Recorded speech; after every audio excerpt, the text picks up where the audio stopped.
নমস্কাৰ, লাইফ ৱে ড্ৰাইভাৰৰ দ্বিতীয়টি খণ্ডলৈ স্বাগতম জনাইছোঁ। আৰু এইখিনিতে মই ক্ষমাপ্ৰাৰ্থী, আচলতে কিছুমান শব্দ আহি আছে যিহেতু ঘৰত আছোঁ আৰু সেইখিনি শব্দ মই ৰখাব নোৱাৰোঁ, গতিকে গম পায়েই যেতিয়া বলক দেৰি নকৰি আৰম্ভ কৰোঁ। মন কৰিছোঁ প্ৰতিদিনে বেলেগ বাছৰ ড্ৰাইভাৰ হেণ্ডিমেনে হিচাপ দিয়াৰ সময়ত মালিকৰ পৰা মাৰ গালি খোৱাটো একেবাৰে সাধাৰণ ঘটনা আছিল। মই হিচাপ দিওঁ, গাড়ীৰ কাম থাকিলে কৈ দিওঁ আৰু অফিচতে হৈ যাওঁ। কোনোদিনে মালিকে মোক এষাৰো টানকৈ কথা কোৱা নাই। মালিকৰ এটাই কথা, গাড়ী তহঁতে চলাই আছ, কামো তহঁতে কৰাব লাগিব। কাম নকৰোৱাৰ বাবে য'তে ত'তে গাড়ী বহি যায়। ইমান কোৱাৰ পাছতো সেইবোৰ ড্ৰাইভাৰ একে থাকে, একো কাম নকৰে। কেনেকৈ এমাহ পাৰ হ'ল ধৰিবকে নোৱাৰিলোঁ। মালিকে মোক মৰম কৰে, মোৰ খবৰ লয়। গাড়ীৰ কিবা কাম থাকিলে মোৰ গাড়ীৰ কাম সদায় প্ৰথমে কৰে। যি হিচাপ দিলেও মালিকে এদিন মোক এষাৰো টান মাত হিচাপৰ বাবে নিদিলে। ট্ৰিপ চলালোঁ। এদিন মই ধলাৰ পৰা গুৱাহাটীলৈ গৈ আছোঁ, লগত সেই বিহাৰী ড্ৰাইভাৰজন প্ৰদীপ। মই চলাই আছোঁ, বোকাখাট পাৰ হৈছোঁ। মালিকৰ ফোন আহিল। দাদা, ইমান ৰাতি? কওক। ক'ত পালিহি? বোকাখাট পাৰ কৰিলোঁ। অঁ, তুমি এটা কাম কৰিবা, আমাৰ AC বাছখন জখলাবন্ধাত ৰৈ আছে, তুমি ডিব্ৰুগড়লৈ লৈ যাবা। দাদা, মই হোৱা নাই, আকৌ কেনেকৈ নিম ইমান দূৰ? তাৰ ড্ৰাইভাৰ কি হ'ল? কিবা পেছেঞ্জাৰৰ লগত জেং লাগিল। অকল হেণ্ডিমেন আছে। ৰাজধানী হোটেলতে বাছ আছে, মানুহ ফুল আছে। দাদা, লগৰ প্ৰদীপকে পঠাই দিওঁ নহ'লে, সি শুই আহিছে। নাই নাই নাই, সি বিহাৰী মানুহ, তাক মাৰপিট কৰিব, তুমিয়ে যোৱা। ঠিক আছে, হ'ব বুলি কৈয়ে মই চিন্তাত পৰি গ'লোঁ। অলপো নোহোৱাকৈ ইমান দূৰ যাব লাগিব। এনেবোৰ কাৰণতে কেতিয়াবা বাছ চলাবলৈ অনীহা লাগি যায়। মালিকৰ মতে বাছ সময়ত ঠাইত পাবগৈ লাগে, লাগিলে ড্ৰাইভাৰৰ যিয়ে নহওক। এইবোৰ ভাবিয়ে আহি থাকোঁতেই কেতিয়ানো জখলাবন্ধা পালোহি গমকে নাপালোঁ। দেখিলোঁ ৰাস্তাৰ দাঁতিতে AC বাছখন ৰৈ আছে, বাহিৰত অজস্ৰ মানুহ। ACখনৰ যাত্ৰী সকলো। ৰাজধানী হোটেলত মোৰ বাছখন লগাই ACখনৰ ওচৰলৈ আহিলোঁ। আহি অলপ মনটো কোচ খাই আহিল। টাটা বাছ, এইখনৰ ইঞ্জিনটো TC ইঞ্জিন, কোনোদিনে চলাই পোৱা নাই মই টাটা বাছ। তেতিয়াৰ দিনত প্ৰথম ৰটাৰ পাম্প লাগি আছিল। এই পাম্প থকা গাড়ীত বেটেৰী নহ'লে ষ্টাৰ্ট নহয়। সেই সময়ত সকলো গাড়ীত লাইন পাম্প আছিল। বাছখনৰ ওচৰ পোৱাত ৰৈ থকা মানুহবোৰে মোক আচৰিত ধৰণে কিবা ভগৱান দেখা দি চাবলৈ ধৰিলে। চাবি পকাই চালোঁ, চেল্ফ ঘূৰিল কিন্তু ষ্টাৰ্ট নহ'ল। টাটা গাড়ীৰ ভাল মেকানিক মোৰ লগৰ সঞ্জয় ভাইলৈ ফোন কৰিলোঁ। বেমাৰৰ কথা ক'লে দুটা বেটেৰী থকা গাড়ীত পজিটিভ ফালৰ বেটেৰীটো সোনকালে বহি যায়, গতিকে সপ্তাহত এবাৰকৈ বেটেৰীটো দুটা বদলি কৰি দিব লাগে। নিগেটিভটোৰ আগলৈ আনি পজিটিভটোৰ পিছলৈ নিলেই বেমাৰ ভাল হৈ যায়। তেনেতে লুকাই থকা হেণ্ডিমেনটো আহি মোৰ কাষ পালেহি। দাদা, মই হেণ্ডিমেন। কাম এটা কৰ, বেটেৰী পল্টি মাৰি দে। পানী আছেনে নাই? নাজানো, চোৱাই নাই। একো নকৈ দুয়োটাই লাগি বেটেৰীটো খুলিলোঁ। আগৰটোত পানী একেবাৰে নাই। হোটেলৰ মালিক চাউৰাই বেটেৰী পানী আনি দিলে। পানী ভৰাই বেটেৰী দুটা পল্টি মাৰি দিলোঁ। এইখন চলাই থকা ড্ৰাইভাৰে বেটেৰী কোনোদিনেই বদলি কৰা নাছিল, বেটেৰীৰ পানীও ঢলা নাছিল। সেইবাবে আজিৰ যাত্ৰীৰ মাৰ খাবলগীয়া হ'ল।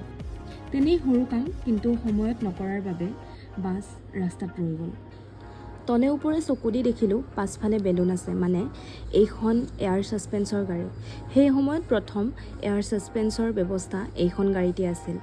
নতুন আছিল বাবে সফল নহ'ল। আজিকালি বেছিভাগ গাড়ীতেই এয়াৰ ছাছপেঞ্চ থাকে। যাত্ৰীবোৰে অলপ ঠেলি দিলে, বাছ ষ্টাৰ্ট হ'ল। যেনে তেনে আহি আবেলি ডিব্ৰুগড় পালোহি। গাড়ীখন চলাই বেয়া নালাগিল, কিন্তু লিনেণ্ডৰ নিচিনা কেতিয়াও হ'ব নোৱাৰে। ডিব্ৰুগড়ৰ ASTC বাছ ষ্টেণ্ডত গাড়ী থৈ মই তিনিচুকীয়ালৈ গুচি আহিলোঁ। বাছত থকা যাত্ৰীসকলে মোক খুব সন্মান আৰু মৰম দিলে। কেবিনত অহা ল'ৰাকেইজনৰ কোৱা মতে কেইবাবাৰো ষ্টাৰ্ট বন্ধ হোৱাৰ বাবে যাত্ৰীসকলে নগাঁৱত ভাত খাম বুলি কৈছিল, কিন্তু বাছৰ ষ্টাফে নুশুনিলে। নগাঁৱত সোমোৱাই জখলাবন্ধালৈ আহিল, কিন্তু বেটেৰী একেবাৰে বহি যোৱাৰ বাবে বাছখন ৰৈ গ'ল। ৰাতি 2 বাজিলে। মানুহ ভোকত মৰিছিল। মানুহৰ খং উঠি ষ্টাফক ভালকৈ মাৰিলে। এটা ড্ৰাইভাৰে যেনে তেনে আনি জখলাবন্ধা পোৱালেহি, তাকো মাৰিলে। সিও পলালে। এতিয়া যাত্ৰীসকলে মহা বিপদত পৰিল। ড্ৰাইভাৰ নাই, বাছ নিয়ে কোনে? তেনেতে আহি মই ওলালোঁ। ঘৰ পোৱাৰ আগতে মালিকে ফোন কৰি আজিয়ে ঘূৰি যাবলৈ কৈছিল। বোলে দাদা, মানুহহে মই নাযাওঁ। মই মোৰ গাড়ীত কালিলৈ উঠিম, বেয়া নাপাব। মোবাইল অফ কৰি আহি মোৰ বিচনাত পৰি দিলোঁহি। এনেকুৱা কিছুমান অভিজ্ঞতা পাইছিলোঁ জীৱনত, তিতা কেহা লগাই দিছিল। এইবোৰ অভিজ্ঞতাৰ মাজতে চলাই আছিলোঁ কোনো। মোৰ বাছ চলোৱাৰ ৰুটিন হ'ল গুৱাহাটীৰ পৰা আহোঁতে জখলাবন্ধালৈকে চলাম, আকৌ শিৱসাগৰৰ পৰা তিনিচুকীয়ালৈকে চলাম। লগৰজন ঢলালৈ যাব, মই তিনিচুকীয়াত নামি দিম। মোৰ লগত হেণ্ডিমেন আছিল মণ্টু নামৰ এজন ল'ৰা, ঘৰ নগাঁও। গাড়ীৰ কাম জানে, ভাল ল'ৰা। সি মোৰ লগত ডিউটি কৰিবলৈ ভাল পায়। গুৱাহাটীৰ পৰা আহোঁতে চাবুৱা পাৰ হৈ কাজিখোৱাত তিনিচুকীয়াৰ কলেজৰ এজনী ছোৱালী আমাৰ বাছত উঠে। প্ৰথম দুদিনমান মন কৰা নাছিলোঁ, চকুত পৰিল।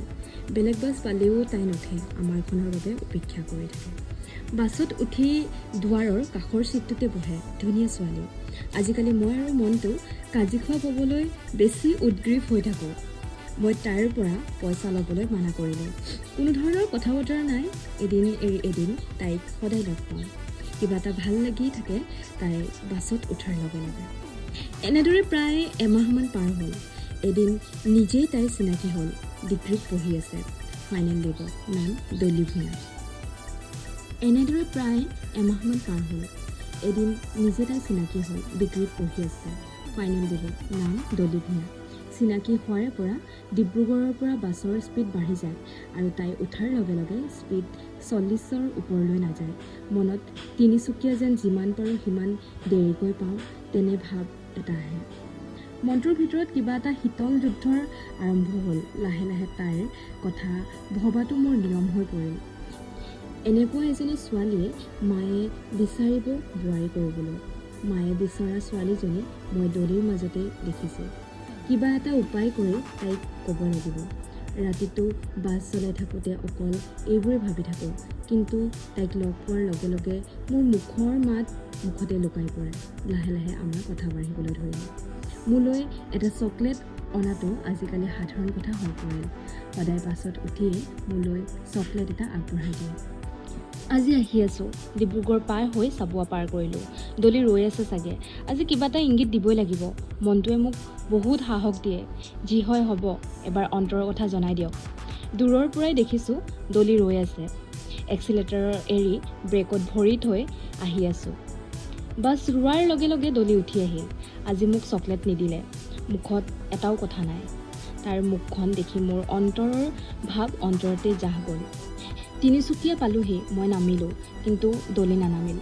ওচৰৰ পাণ দোকান এখনত ৰৈ চিগাৰেট এটা জ্বলাই তাই নমালৈ বাট চালোঁ। নাই, তাই নামি নাহিল। বাছ যাবৰ হ'ল। মই আহি আকৌ বাছত উঠিলোঁ। নানামিলা যে? মই ঢলালৈ যাম। কলেজৰ ড্ৰেছত? অঁ। বাছ চলিল। ভিতৰত মানুহ বেছি নাই। ময়ো ঢলালৈ গুচি আহিলোঁ। ঢলাত মানুহবোৰ নমাই গাড়ী পাৰ্কিঙত লগাই দিলোঁ। ওচৰৰে হোটেলত চাহ খাবলৈ আহিলোঁ। দলিকো লগত আনিলোঁ। বুজি নাপালোঁ ইয়ালৈ কিয়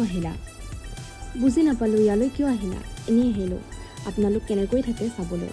মই আচৰিত হ'লোঁ। এনেকৈ কলেজৰ ড্ৰেছত এজনী ছোৱালী আমাৰ লগত দেখিলে মানুহে কথাটো কেতিয়াও সহজে নল'ব। চাহ খাই আহি তাই বাছত সোমাই আমাক আহিবলৈ মানা কৰি নিজৰ পোছাক বদলি কৰি ল'লে। সাধাৰণ কাপোৰত তাইক কিবা পৰিজনীৰ দৰে লাগিছিল। মোৰ হেঁপাহ পলোৱা নাই তাইক চাই। ৰূপদা, 2টা ছিট মোৰ বাবে বুক কৰি দিয়ক, মই গুৱাহাটীলৈ যাম। ঠিক আছে। তাই পইচা দিলে। মই কাউণ্টাৰলৈ গৈ 1 আৰু 2 নম্বৰ ছিট বুক কৰি টিকেট আনি তাইৰ হাতত দিলোঁ। অলপ পইচা ঘূৰাই দিলোঁ। পইচা কম ৰাখিলে যে? মই নগাঁৱৰ টিকেট বনাই দিলোঁ। একো নহয়, ময়ে থাকিম দেখোন বাছত। দিনটো তাই আমাৰ লগতে থাকিল, আমাৰ লগতে ভাত খালে। অলপ দেৰি ছিটতে শুলে। গধূলি ঢলা এৰি ওলাই আহিলোঁ। তাই 1 নম্বৰ ছিটত বহি আহিছে। মনত নানান ভাৱনা মোৰ। তাইক কালিলৈ গেৰেজলৈ নিলে কথাটো বেয়া হ'ব। মালিকৰ কাণত পৰিলে মোক বৰ বেয়াকৈ ভাবিব। নানান চিন্তাই মনটো গধুৰ কৰি তুলিছে। তিনিচুকীয়াত মানুহ উঠাই আমি বাছ এৰি দিলোঁ। চাবুৱা পাৰ হোৱাৰ পাছত দলি কেবিনলৈ আহিলোঁ। ৰূপদা, এজন উঠিব অলপ আগত। এই যে পেট্ৰল পাম্পটো আছে পাৰ কৰি। পেট্ৰল পাম্প পাৰ কৰি ৰাস্তাৰ কাষত হাতত বেগ এটা লৈ ল'ৰা এটা ৰৈ থকা দেখিলোঁ।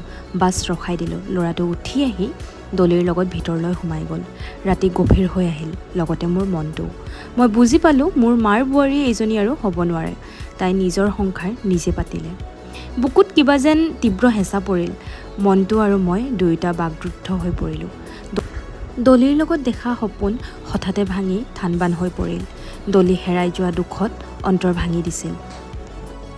বেছিকৈ আঘাত পাইছিলোঁ যেতিয়া গুৱাহাটী নমা সময়ত মোৰ সকলোকে আমুক বুলি চিনাকি কৰি ধন্যবাদ জনাই আঁতৰি গৈছিলোঁ। ডলিৰ দুখ বুকুত লৈ কুইন চলাই আছোঁ। লাহে লাহে মোক মানুহে ড্ৰাইভাৰ হিচাপে চিনি পোৱা হৈছে। কিন্তু এয়াৰবাছৰ চুইটলেছ AS 700 বডিৰ বাছকেইখন চলাবলৈ এক সপোন দেখি আছোঁ। সেই সময়ৰ গোটেই অসমৰ ভিতৰতে ধুনীয়া বাছ, হিনো নৰ্মেল ইঞ্জিন। যেতিয়া ফেট ফেট শব্দ কৰি সেইকেইখন কাষেৰে পাৰ হৈ যায়, মানুহে পলক নমৰাকৈ চাই থাকে। এখন ভাগিনা, আনখন ৰাহুলে চলায়। ৰাহুল আৰু ভাগিনাৰ নাম আছে স্পীডত চলোৱাৰ ক্ষেত্ৰত। সঁচাকৈয়ে যেন বতাহতে উৰিছে, ৰকেটৰ দৰে আগেদি পাৰ হৈ যায়। মই চলোৱা কুইনখন ইঞ্জিন একে হ'লেও বডিত মোৰখনে এয়াৰবাছৰ লগত পাত্তা নাপায়।